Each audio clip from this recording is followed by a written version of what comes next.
হোৱা নাই। ৰাজনৈতিক নেতা গঢ়াৰ যন্ত্ৰ নেকি সদৌ অসম ছাত্ৰ সন্থা? আছুৰ অহংকাৰে ভাঙিল নেকি অসমক? আছুৱে কৰি থৈছে শ্বহীদক অপমান, চান্দাহে বচাই ৰাখিছে নেকি আছুক? এইসমূহ বিতৰ্কিত মন্তব্য আমাৰ নহয়। এইসমূহ বিতৰ্কিত বিষয়ে শেহতীয়াকৈ ঠাই পাইছে সদ্য প্ৰকাশিত এখন বিশেষ গ্ৰন্থত।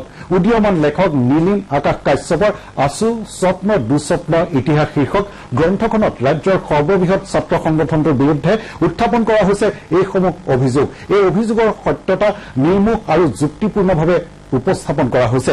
সম্প্ৰতি গ্ৰন্থখনে ৰাজ্যৰ পঢ়ুৱৈ সমাজৰ মাজত সৃষ্টি কৰিছে ব্যাপক আলোড়নৰ। এই গ্ৰন্থখনত আপোনাৰ আছুৰ জন্মৰ আগমুহূৰ্তৰ পৰা এতিয়ালৈকে গোটেই হিষ্ট্ৰীখিনি পাব। আছুৰ এ টু জেড হিষ্ট্ৰী লগত অসম আন্দোলনৰ ইন ডিটেইলছ পাব। অসম আন্দোলনৰ ডে ৱাইজ হিষ্ট্ৰী লিখিছোঁ মই, প্ৰতিটো দিনত কি ঘটিছিলে কি ঘটা নাছিলে। তাৰ উপৰি অসম আন্দোলনৰ পৰা বা আছুৰ গোটেইখিনি কথাকে ধৰি জন্মলগ্নৰ পৰা আজিলৈকে ক্ৰিটিচাইজ কৰিছোঁ নন বায়াছ হিচাপত।